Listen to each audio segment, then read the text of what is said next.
उदासीने येण्याचे कारण नाही. परिस्थिती कितीही आणीबाणीची असली तरी गोंधळून जाण्याचे कारण नाही.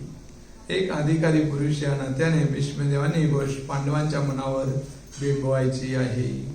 ओम ज्ञानतिमिरन्धस्य ज्ञानाञ्जनशलाकया चक्षुरुन्मीलितं तस्मै श्रीगुरवे नमः. श्रीचैतन्यमनोभीष्टं स्थापितं येन भूतले स्वयं रूपा मह्यं ददाति स्वपदान्तिकं. वन्देऽहं श्रीगुरो श्रीयुतापदकमलं श्रीगुरो वैष्णवांश्च श्रीरूपां सागरातः सहगना रघुनाथान्वितं तं सजीवं साद्वैतं सावधूतं परिजनासहितं कृष्णचैतन्यदेवं श्रीराधा कृष्णपादान् सहगना ललिता श्रीविशाखान्वितांश्च. नमो विष्णुपदाय कृष्णप्रेष्ठाय भूतले श्रीमते भक्तिवेदांत स्वामी नामिने. नमस्ते सरस्वती देवे गौरवाणी प्रचारिणे निर्विशेष शून्यवादी पाश्चात्यदेशतारिणे. हे कृष्ण करुणा सिंधु दीनबंधो जगत्पते गोपेश गोपिका कांत राधाकांत नमस्तुते. तप्त कांचन गौरांगी राधे वृंदावनेश्वरी वृषभानुसुते देवी प्रणमामि हरिप्रिये. वाञ्छाकल्पतरुभ्यश्च कृपा सिन्धुभ्येव च पतितानां पावनेभ्यो वैष्णवेभ्यो नमो नमः. जय श्री कृष्ण चैतन्य प्रभु नित्यानंद श्री अद्वैत गदाधर श्रीवासादि गौर भक्तवृंद. हरे कृष्णा कृष्णा कृष्णा हरे हरे हरे राम राम राम हरे हरे. हरे कृष्णा कृष्णा कृष्णा हरे हरे हरे राम राम राम हरे हरे. हरे कृष्णा कृष्णा कृष्णा हरे हरे हरे राम राम राम हरे हरे. हरे कृष्ण हरे कृष्ण. येतं आवाज सगळ्यांना?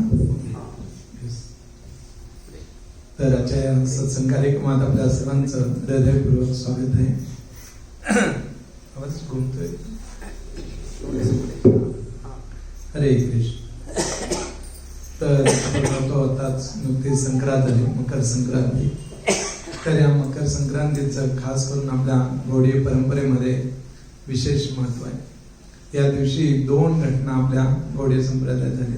पहिली आहे चैतन्य महाप्रभूंनी संन्यास घेतलेला आणि दुसरं म्हणजे श्री भीष्मदेवांनी काय केलेलं आहे, आपल्या देहत्याग केलेला आहे. तर हे महत्वपूर्ण आहे. तर आपण भीष्मदेवांच्या बद्दल आपण थोडी चर्चा करूया. जोपर्यंत आपण इस्कॉन मध्ये नाही किंवा आम्ही सुद्धा इस्कॉनच्या अगोदर आम्ही भीष्मदेवांना खूप चुकीचं समजत होतो. कारण वाटायचे की अरे कौरवांच्या बाजूने आहे आणि दुर्योधनाच्या बाजूने आहे. तर अशा प्रकारे धारणा होती. पण ज्यावेळी इस्कॉन मध्ये आलं त्यावेळी आपल्याला समजलं की भीष्मदेव कोणी साधारण व्यक्ती नाही. हे कोण आहेत?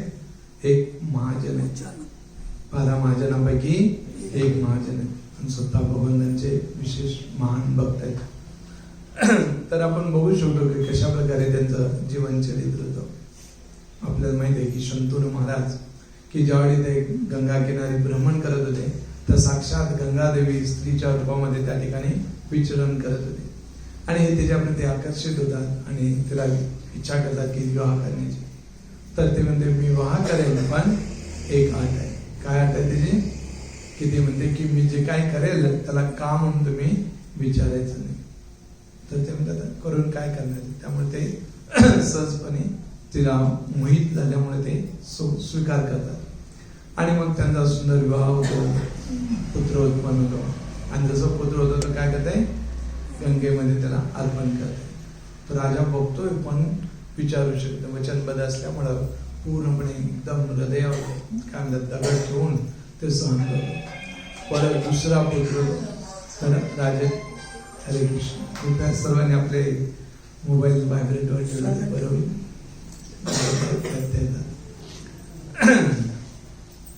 तर मग दुसऱ्या पुत्राच्या वेळी तसं, तिसऱ्याच्या वेळी जवळजवळ 6 मुलं ती काय करते या प्रकारे सोडते.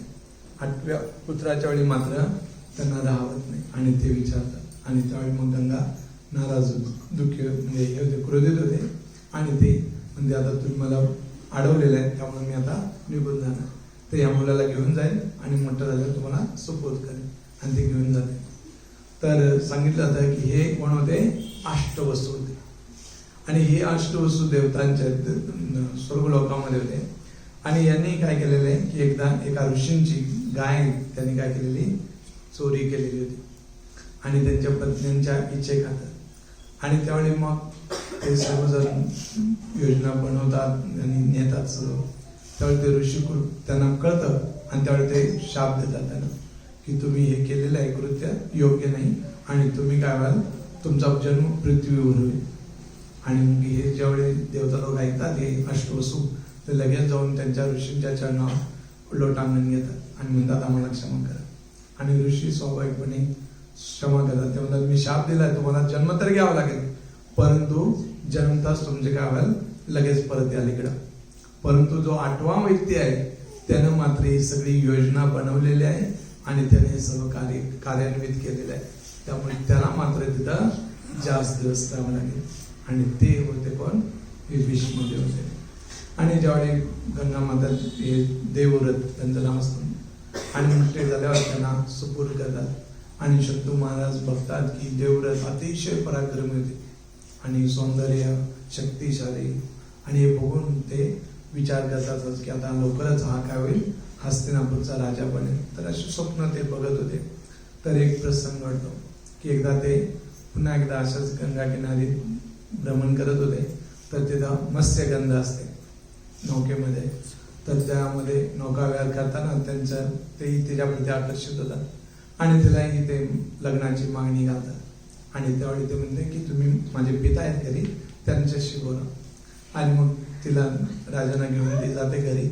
आणि राजाला बघून तो पिताही अतिशय आनंदित होतो. स्वतः हस्तिनापूरचे राजा आपल्या घरी आलेले आहेत आणि म्हणून त्यांचं चांगला आदर आतिथ्य करतो. आणि मग राजांना विचारतो कारण. त्यावेळी राजा म्हणतो की माझी इच्छा आहे तुमच्या मुलीशी विवाह करण्याची. त्यालाही आनंद होतो आणि तो म्हणतो ठीक आहे निश्चितपणे तुम्ही विवाह करा, परंतु माझी एक अट आहे. आणि काय अट आहे की हिच्यापासून जो पुत्र होईल तोच या हस्तिनापूरचा काय होईल, भावी राजा बनेल. जसं ते ऐकतात ते एकदम वज्रपात हृदयावर व्हावं त्याप्रमाणे. आणि ते काही त्यांना बोलू शकले नाही. आणि तिथून ते निघून येतात हस्तिनापुरात. आणि ज्यावेळी हस्तिनापुरात येतात तर ते आता द्विधापर मनस्थितीत असतात आणि त्यामुळे कोणाशी बोलणं नाही, हे नाही. आणि अतिशय दुःखी कष्टी झालेले होते ते. आणि मग जे देवव्रत आहेत ते बघतात की वडिलांची स्थिती. वडिलांना विचारतात, वडील सांगतात. मंत्र्यांना विचारतात, मंत्री म्हणतात आम्ही पण प्रयत्न करतोय पण आम्हालाही माहित नाही. पण जो सारथी आहे तो म्हणतो की 2 दिवसापूर्वी मी एका ठिकाणी गेलो होतो. मग देवव्रत म्हणतात मला घेऊन चला तिथं. आणि तिथं जातात आणि तिथं विचारपूस करतात. त्यावेळी कळतात की अशा प्रकारे अट टाकलेले. तर हे देवव्रत म्हणतात नाही नाही तुम्ही विवाह लावून द्या, त्यांचेच पुत्र काय होईल, हस्तिनापूरचा राजा बनेल, मी राजा बनणार नाही. ते म्हणतात की आता तू म्हणतोयस पण उद्या तुझं लग्न झालं, मुलं वाळे येऊन तेच काय करतील, दावा करतील. त्यावेळी तिथंच ते काय करतात, प्रतिज्ञा घेतात की मी आजीवन या ब्रह्मचर्य व्रताचं पालन करेल आणि हस्तिनापूरच्या गादीचं रक्षण करेल. तर अशी भीष्म प्रतिज्ञा, याला दृढ प्रतिज्ञेला भीष्म प्रतिज्ञा म्हणले आणि म्हणून त्यांचं नाव होतं भीष्मदेव. आणि अशा प्रकारे ही दृढ प्रतिज्ञा ते घेतात. तर बघू शकतो की जर अशा प्रकारचं जे व्रत पालन करायचं आहे तर त्यासाठी अनुकूल वातावरण लागतं. की पूर्वी बघितलं हे सर्व गुरुकुल असायचे राज्याच्या बाहेर असायचे, जंगलामध्ये ऋषी मुनी राहायचे आणि तिथं आपलं ब्रह्मचर्य व्रताचं ते पालन करत होते. एक तर वातावरण काय म्हणतात सात्विक वातावरण, तशा प्रकारचे लोकांचा सण, अशा प्रकारे. पण भीष्मदेवांचं मात्र बिलकुल प्रतिकूल वातावरण. कारण जो राजमहाल आहे त्या राजमहालामध्ये काय आहे, अनेक स्त्रियांचे रेलचल असते तिथं. अनेक त्या ठिकाणी पैसा, धन, संपत्ती याची चर्चा, परत त्या शत्रूला कसा हरवायचा, तो भाग कसा मिळवायचा याच्याशी कारस्थाने सुरू असतं ते कशा प्रकारे. आणि अशा वातावरणामध्ये ब्रह्मचर्य व्रत पालन करणं अतिशय कठीण असतं. पण भीष्मदेवाने ते करून दाखवलेले. तर एवढे महान भीष्मदेव. नंतर आपण बघतो की ज्या प्रकारे भीष्मदेव जे काय म्हणतात सत्यवतीपासून या जे विचित्र वीर्य, चित्रांगण आणि विचित्र वीर्य, चित्रांगणांना राजा बनवलं जातं पण ते लगेच गंधर्वाद्वारे मारले जातात. मग विचित्र वीर्य राजा बनतात. पण त्यांना विवाह करायचा होता त्यावेळी स्वतः भीष्मदेव जाऊन काय करतात, 3 मुलींना घेऊन येतात, 3 राजकुमारींना. काय नाव त्यांची? अंबा, अंबिका, अंबालिका, 3 घेऊन येतात. तर विचित्र वीर्य यांच्याकडे आल्यावर अंबा म्हणते की माझा आज अगोदरच एका राजकुमाराशी काय आहे प्रेम आहे, विवाह त्याच्याशी मला करायचं आहे. मग ते म्हणतात ठीक आहे तू जाऊ शकतेस. मग दोघींना ते स्वीकारतात. ती ज्यावेळी त्या राजकुमाराकडे जाते तो राजकुमार म्हणतो मी नाही तुझा स्वीकार करणार. का? कारण तुला भीष्मदेवाने स्पर्श केला आणि सांगितले की एकदा कोणी दुसऱ्या व्यक्तीने स्पर्श केला त्यावेळी स्वीकारलं जायचं नाही. जसं आपण कृष्ण लीलेमध्ये बघतो. कृष्ण लीलेमध्ये जो भौमासूर होता की त्यानं 16,100 राजकुमारींना बंदिस्त बनवलं आणि भगवान श्रीकृष्ण जाऊन त्या भौमासुराचा वध करतात. त्यावेळी त्या सर्व राजकुमारींना मुक्त करतात आणि त्या सर्व राजकुमारी म्हणतात भगवंता आता आम्ही बाहेर गेलो तर आमचा कोणी स्वीकार करणार नाही आणि म्हणून तुम्हीच आमचा काय करा, स्वीकार करा. आणि भगवान त्यांच्या विनंतीवरून, प्रार्थनेवरून त्यांचा स्वीकार करतात. तशा प्रकारे तो राजकुमार म्हणतो मी नाही स्वीकारणार. मग ते अंबा आता विचित्र वीर्याने स्वीकार केला राजकुमारने. मग ते भीष्मदेवांच्याकडे ते म्हणते मी एक स्त्री आहे, मला विवाह केला पाहिजे, तर तुम्ही काय करा, माझ्याशी विवाह करा. तर भीष्मदेव सांगतात की मी ब्रह्मचर्य व्रताचं वचन घेतलेलं आहे आणि त्यामुळे मी तुझ्याशी विवाह नाही करू शकत. मग ती भरपूर विनंती करते पण ते स्वीकारत नाही. मग ती क्रोधित होते आणि कोणाकडे जाते, परशुरामांच्याकडे, जे गुरु असतात त्यांचे, भीष्मदेवांचे. आणि त्यांना जाऊन सांगते, भीष्मदेवांना बोलवण्यात येतं. परशुराम बोलवतात की म्हणतात की तू काय कर, विवाह कर हिच्याशी. तर म्हणतात मी वचन घेतलेलं आहे त्यामुळे मी विवाह नाही करू शकत. पण ते म्हणतात नाही माझी आज्ञा आहे, मी गुरु आहे तुला आणि तू आज्ञा देतो. शास्त्रामध्ये सांगितलं पित्याच्या आणि गुरूंच्या सर्व आज्ञांचं पालन केलं पाहिजे शिवाय विवाहाचे. या आज्ञेसाठी तो व्यक्ती टाळू शकतो त्याच्या सामर्थ्यावर. त्यावेळी ते म्हणतात की मी करू शकेन. मग त्यावेळी परशुराम माहिती आहेत आपल्याला अतिशय क्रोधित होते आणि म्हणतात जर तू हिच्या विवाह नाही केलास तर माझ्याशी युद्ध करायला लागेल तुला. तर भीष्मदेव एकदम नम्रतेनं ते स्वीकार करतात की मी तुमच्याशी युद्ध. आणि भीष्मदेव आणि परशुरामांचं युद्ध सुरू होतं. तर सर्व देवी देवता त्या ठिकाणी येतात युद्ध बघण्यासाठी. कारण परशुराम सुद्धा शक्तिशाली होते आणि भीष्मदेव पण शक्तिशाली. आणि घनघोर युद्ध होणार म्हणजे ते युद्ध बघण्यासाठी, त्या युद्धाचा आनंद घेण्यासाठी सगळे तिथे येतात. आणि अनेक दिवस युद्ध चालतं. शेवटी देवता भीष्मदेवांच्याकडे जातात आणि म्हणतात की तुम्ही काय करा, हे युद्ध थांबवा. तर भीष्मदेव म्हणतात मी युद्ध थांबवेन पण एका शर्तीवर, काय, विवाह नाही करणार. ते म्हणतात नका, विवाह नाही केला चालेल पण कमीत कमी युद्ध तरी थांबवा. कारण युद्धाचा परिणाम नेहमी भयंकर होतो आणि त्यामुळे ते युद्ध थांबवण्यात येतं. आणि मग परशुराम त्या अंबाला सांगतात की भविष्य पुढच्या जन्मी तू काय होशील, या भीष्मदेवांच्या मृत्यूचं तू कारण बनशील. आणि अशा प्रकारे त्याला सांगतात. आणि ती म्हणते जर मग पुढचा जन्म आहे तर हा जन्म कशाला, आणि हे शरीर काय करते, योगाग्नीद्वारे ते नष्ट करते आणि त्याचा जन्म करतो, दुसरा जन्म श्रीखंडीच्या रूपामध्ये होतो. त्याची कथा आपण पुढे बघू. तर अशा प्रकारे भीष्मदेव त्या ठिकाणी येतात म्हणजे वार नाही होत. नंतर मग या विचित्रवीर्यांना पुत्र होत नसतो सत्यवती त्यांना भीष्मदेवांना विनंती करते की तुम्ही विवाह करा, तुम्ही संतती उत्पन्न करा, जेणेकरून राजगद्दीला ते वारसा चालवायचा आहे. कोणीही तिथं वारसा चालवू शकत नव्हते, कुणाच्याही मुलाला ठेवल्याचा वारसा चालला असं नाही. ते क्षात्र जे तेज आहे त्याच्याद्वारे चालवायचं आणि म्हणून ते करे.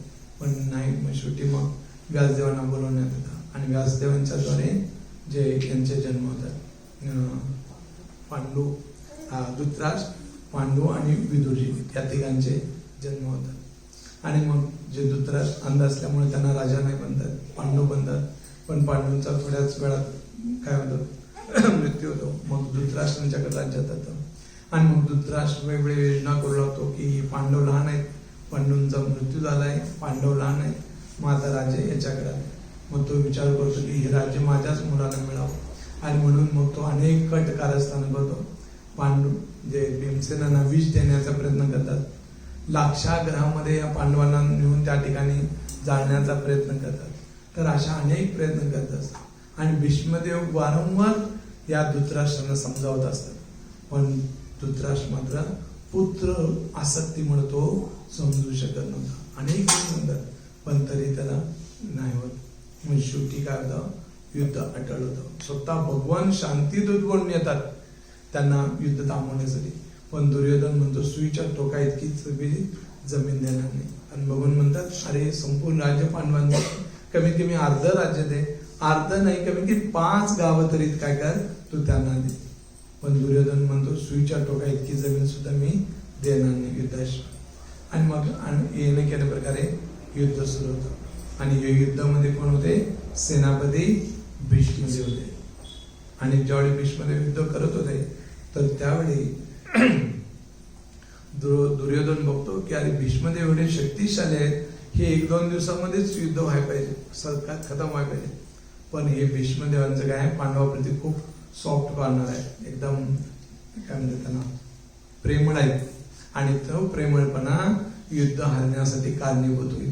आणि म्हणून दुर्योधन जाऊन या भीष्मदेवांना क्रोधित करतो आणि बोलतो. आणि त्यावेळी भीष्मदेव पण क्रोधित होतात आणि 5 बाण काढतात आपल्या भात्यातून आणि म्हणतात हे 5 बाणांचा उद्या 5 पांडवांचा उद्या मृत्यू. तर अशा प्रकारे दुर्योधनाला तेच पाहिजे होतं आणि त्यामुळे आनंदित होतो आणि ते 5 बाण दुर्योधन देतो आणि म्हणतो मी सकाळी देतो. आणि ज्यावेळी तो परत जातो आपल्या तंबूमध्ये तर तिथं युधिष्ठिर महाराजांनी कृष्ण आलेले होते. आणि आता आपण बघतो शत्रुत्व कसं असतं, पण त्यावेळी सकाळी सूर्योदय झाला आणि सूर्यास्त एवढ्यामध्येच युद्ध असायचं. नंतर सूर्यास्त झाला की एकमेकांना ते भेटू शकत होते, बोलू शकत होते.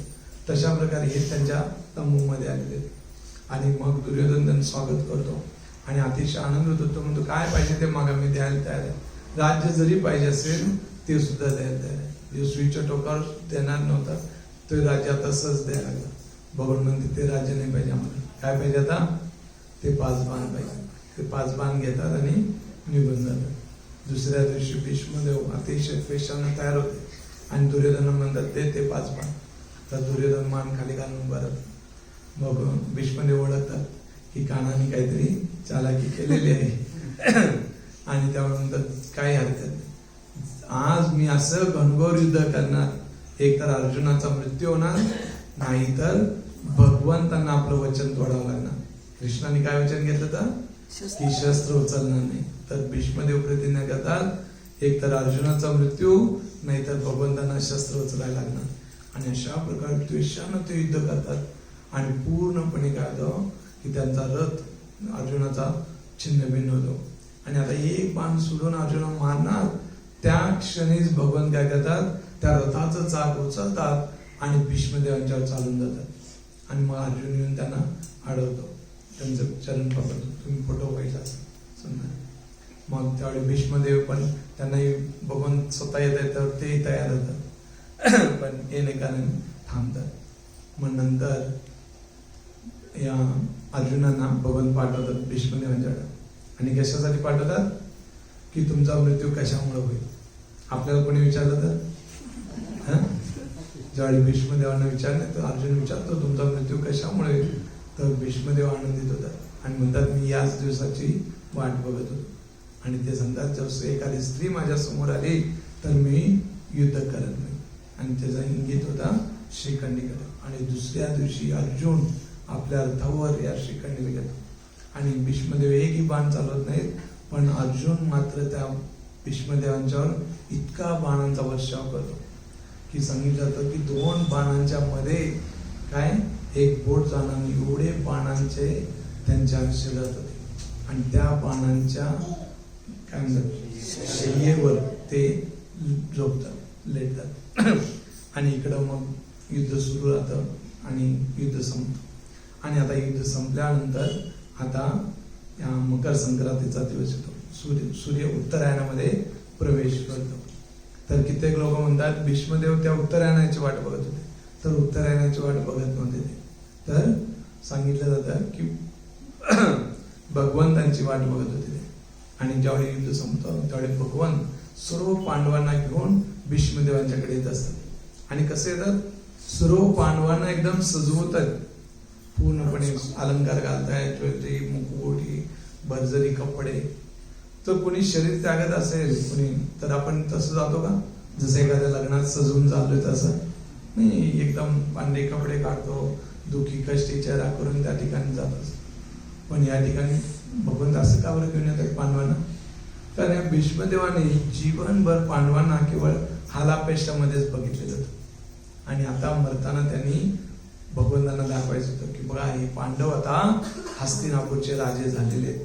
आणि ते बघत त्याने संतुष्ट होऊन तृप्त होऊन काय करावं, शरीर त्यागावं. आणि ही योजना करून भगवान त्या ठिकाणी आले. आणि आता तोच प्रसंग या ठिकाणी सुरू आहे.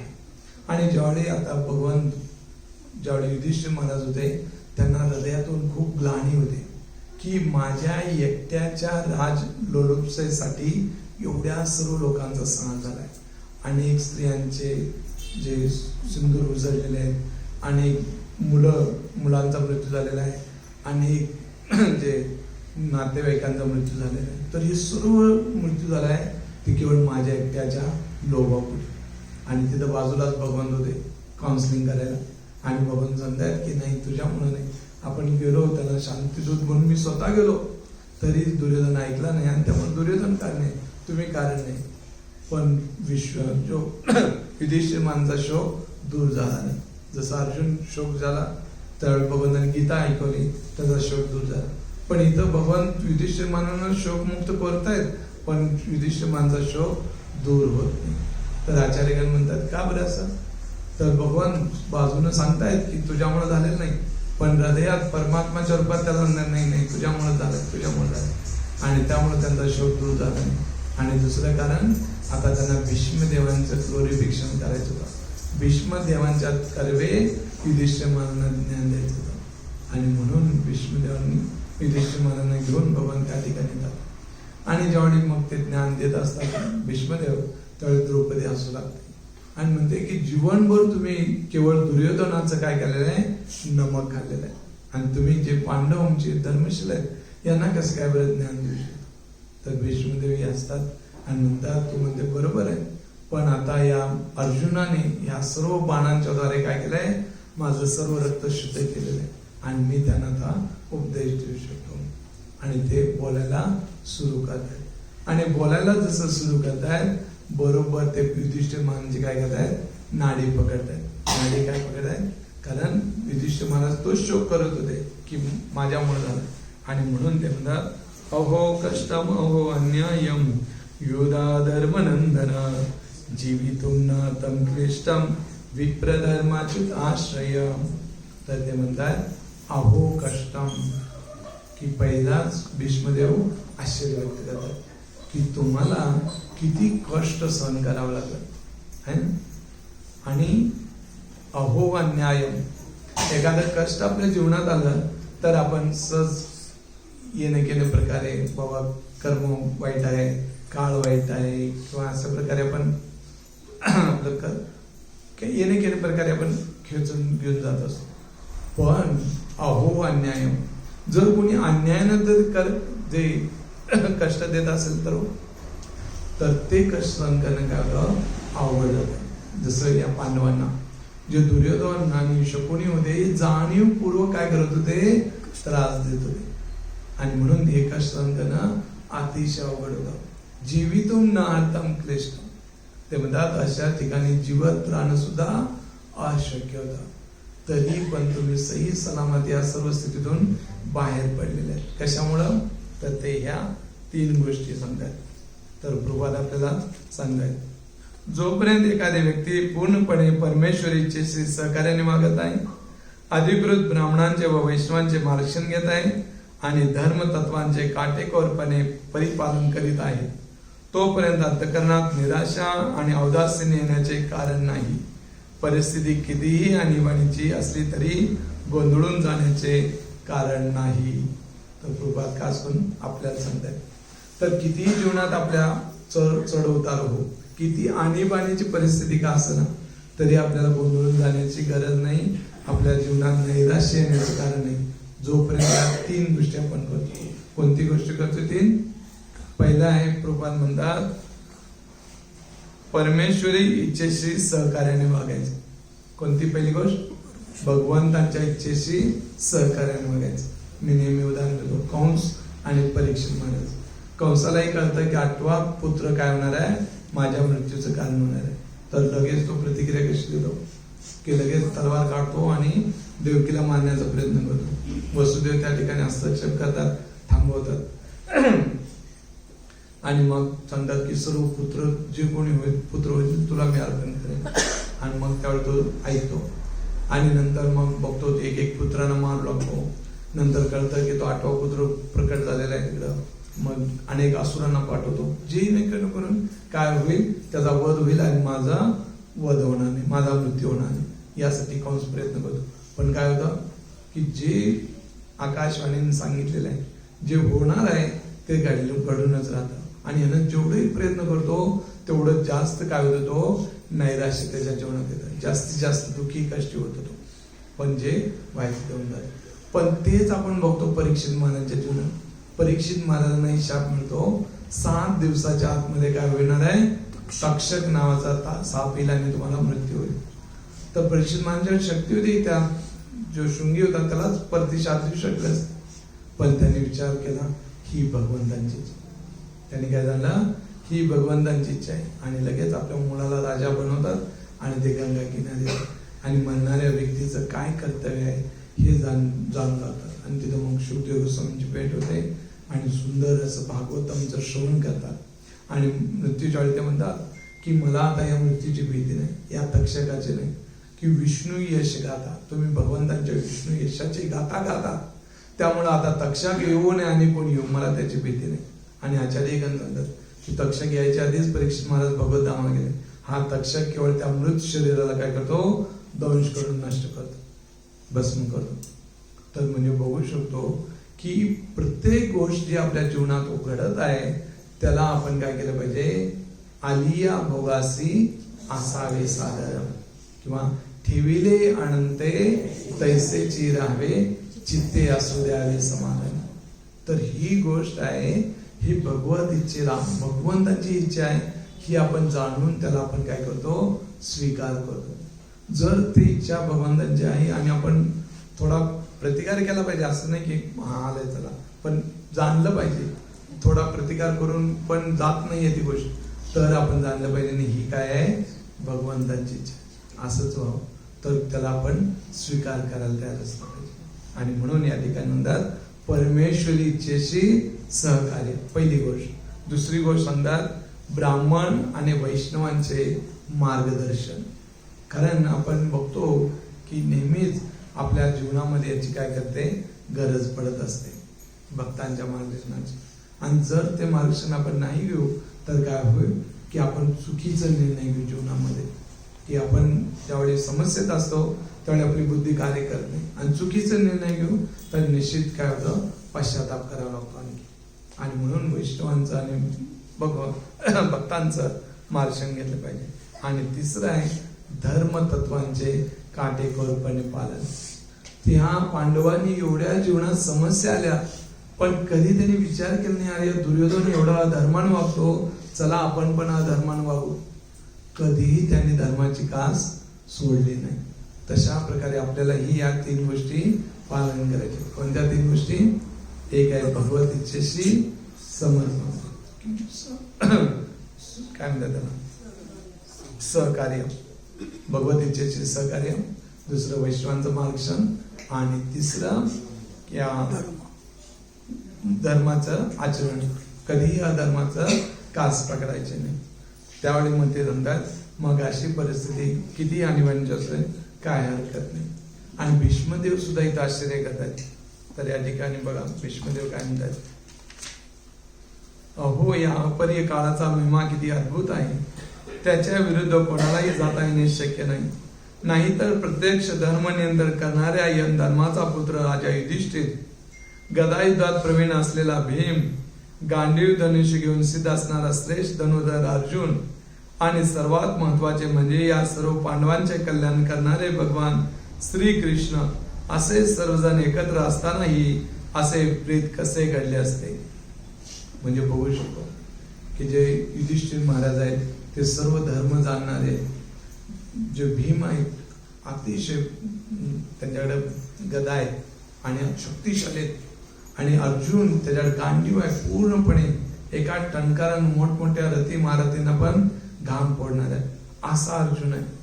आणि नकुल सहदेव हे पण शक्तिशाली, आणि शिवाय भगवंत की जे पांडवांचे हितचिंतक आहेत, असे भगवान पांडवांच्या बरोबर असतानाही अशी या एवढ्या कठीण प्रसंगातून पांडवांना का जावं लागलं, असे विपरीत कसे घडले, हे जर भीष्मदेव काय करतात, आश्चर्य करतात. स्वतः भगवान हितचिंतक आहेत, तर मग वाईट काय होईल पांडवांचं, होता का म्हणे, पण तरी घडलं. तर हे काय आहे, सर्व काळाची महिमा आहे. या ठिकाणी भीष्मदेव सांगतात. तर म्हणून आपण जाणलं पाहिजे, ते भीष्मदेव पुढे म्हणतात, ह्या सर्व भगवंतांच्या मनातील योजना आहेत. मोठमोठे विद्वान लोक ही भगवंतांच्या मनातील योजना ओळखू शकत नाही, ओळखताना ते गोंधळून जातात. आणि म्हणून तुम्ही काय करा, याला स्वीकार करा. आणि अशा प्रकारे खूप सुंदररित्या भीष्मदेव या पांडवांना मार्गदर्शन करतात. स्त्री धर्म, राजधर्म या सर्वांचं ज्ञान ते प्रदान करतात. आणि आता नंतर की आता भीष्मदेवांची वेळ येते, आणि त्यावेळी भीष्मदेव म्हणतायत की त्यांचे पितामह होते, खूप मोठी जबाबदारी होती, पण आता मात्र ते काय करतायत, सर्वातून आपलं मन काढून घेत आहेत आणि ते करतायत फोकस कोणाकडं, भगवंतांच्याकडे. भगवान समोर उभे आहेत त्यांच्या, आणि ते बाणांच्या शेवर आहेत आणि भगवंतावर फोकस करतात. आणि भगवंतांचं कोणतं रूप ते स्मरण करतायत, कारण ते वीर रसामध्ये होते, आणि ते भगवंतांचं रूप बघतायत जे युद्धभूमीवर, की भगवंतांचं धुळीनं मुख माखलेलं आहे, उत्तरी त्यांची उडत आहे, रक्त येत आहे, रक्ताचे मन झालेले आहे. तर अशा प्रकारचं मन भगवंतावर ते पूर्णपणे फोकस करतायत, आपलं मन एकाग्र करतायत आणि सर्वांकडून आपलं मन काढून घेत आहेत आणि केवळ भगवंतावर फोकस करतात. आणि अशा प्रकारे भगवंतांचं मुख कमळ बघत ते काय करत आहेत, शरीर त्याग. तर ही आहे म्हणण्याची कला, की लोक आज जगण्याची कला शिकत आहेत, पण त्याचबरोबर म्हणण्याची कला काय आहे, महत्वपूर्ण. कारण आपण बघतो की प्रत्येक व्यक्ती जो जन्मलाय त्याला मृत्यूला काय एक दिवस सामोरं जायचं आहे. तुकाराम मला म्हणतात, असं मरा, पुन्हा मरायला इथे येऊ नका, है ना. की अशा प्रकारे आपला मृत्यू झाला पाहिजे, की या जन्म मृत्यूच्या चक्रावर काय झालं पाहिजे, मात केली पाहिजे. आणि ते कसे होऊ शकतो, हे भीष्मदेव सांगून देतात. अंते नारायण स्मृती अंतकालेचे मामेव स्मरण मुक्ता करे. भगवंत जो कोणी अंतकाळी माझं स्मरण करतो, हरे कृष्णा कृष्णा कृष्णा हरे हरे, हरे राम राम राम हरे हरे, तर तो या जन्ममृत्यूच्या चक्रातून सहज सुटून माझ्या धामाला प्राप्ती करतो. आणि हा पूर्ण गुणालोका पुनरावर्तीन अर्जुन मामे भेटते कोणत्या पुनर्जन्म न विद्यते. की अर्जुना, तो पुण्याच्या बळावर ब्रह्मलोकात सगळ्यात उच्च लोक आहेत, सत्यलोक ब्रह्मलोक, तिथं जरी गेला तरी पुनरावर्तीन अर्जुन क्षिणे पुण्य मध्यलोकम विशंती. की जसं तुझं पुण्य संपेल पुन्हा या मृत्यू लोकामध्ये यावं लागेल. पण माम पेते ते कोणते या पुनर्जन्म न विद्यते, की तू जर माझ्या धामाला प्राप्त झालास पुन्हा तुला या भौतिक जगामध्ये जन्म घ्यावा लागणार नाही. आणि म्हणून भीष्मदेवांच्याकडून हे आपण शिकलं पाहिजे. ज्यावेळी भीष्मदेवांनी त्या शंतनू महाराजांनी त्यांना वरदान दिलं, काय वरदान दिलं? इच्छा मृत्यूचं वरदान दिलं. भीष्मदेवांनी केवळ इच्छा केली तरी त्यांचा मृत्यू झाला असता, पण एवढे त्यांच्या जीवनामध्ये वर चढ झाले, पण कधी त्यांनी इच्छा केली नाही की मला मरायचं. जर इच्छा मृत्यू वरदान आपल्याला असतं तर आतापर्यंत 1000 वेळा आपल्याला असतो आपण. जरा जरी काही जीवनात वर खाली झालं तर लगेच आपल्याला वाटतं अरे याच्यापेक्षा मेलेलं बस. तर कधीही भीष्मदेवांच्याकडून हे आपल्याला शिकायचं की जरी त्यांच्याकडे इच्छा मृत्यूचं वरदान होतं पण कधी त्याचा उपयोग केला नाही, की शेवटी पूर्णपणे भगवंतांच्या समोर त्यांनी देह त्याग केला. की ते म्हणतात की अरे त्यांच्या शरीरात बाण होते, आमच्या थोडी असणार आहे. बाण नसतील पण त्या वेदना शासन जसं एक विंचू कोणाला चावला असं माहिती असेल की तो व्यक्ती सर्व घर डोक्यावर एवढ्या वेदना होतात. तर मृत्यूच्या वेळी सांगितलंय 21,000 विंचू एकाच वेळी चावावेत, एवढ्या वेदना काय होतात मृत्यूच्या वेळेला. म्हणजे बाण नसतील पण वेदना मात्र निश्चितपणे असणार आहेत. आणि आताच आपण बघू ज्यावेळी जप करत असतो, जर बोटाला लागलं असलं तर 10 वेळा लक्ष जातं तिकडं, अरे दुखतंय है ना. तर एवढ्या वेदना असताना भगवंताचं स्मरण करणं शक्य आहे का? खूप कठीण आहे. आणि म्हणून तुकाराम याच साठी केला होता अट्टहास, की कशाचा? शेवटचा दिस गोड व्हावा. शेवटचा दिस गोड व्हावा म्हणजे भगवंतांचं स्मरण यावं मुखामध्ये. आणि त्यासाठी अट्टहास म्हणजे रोज सकाळी उठणे, जप हरे कृष्णा कृष्णा कृष्णा हरे हरे, हरे राम राम राम हरे हरे. तर या भगवंतांच्या नामाचा जप की उठून, कारण जप करणं सोपं नाही आहे. कारण एक व्यक्ती होता, अरे जप करणं काय सोपं. त्याला म्हणलं एक दिवस ये बस एक माळ कर बघू. तर आम्ही बसलो दोघं एक माळ जप कराय. तर सांगतो मी जप करतो, तो बाजूलाच बसलेला. जवळजवळ एक माळ आहेत 108 महिन्यांचे. जवळजवळ 50 वेळा तरी तो बघत होता माळ कधी संपते. एवढं सोपं नाही. आपण आता रोज करतो त्यामुळे आपल्याला वाटत नाही, पण खूप अवघड आहे.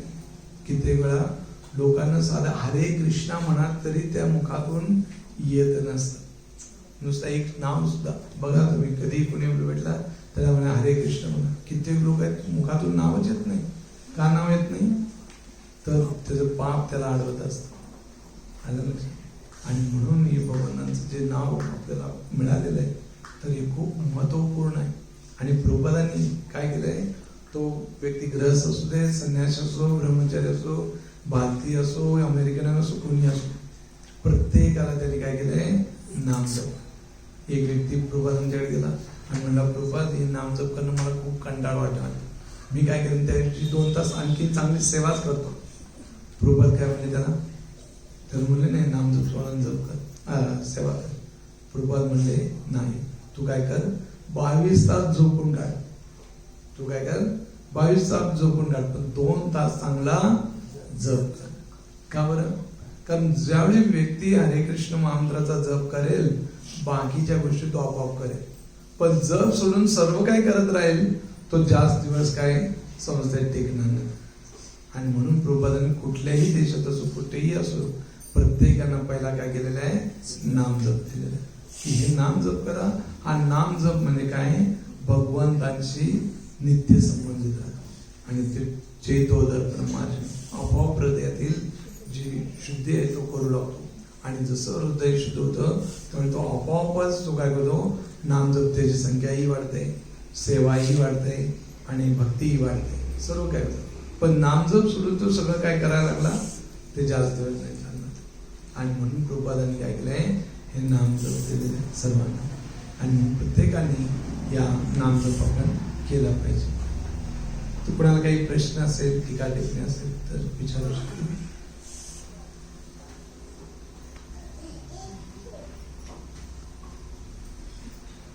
विश्वनिरंजन तर आपण एक माळ जप करूया सुरू झालं. चालेल.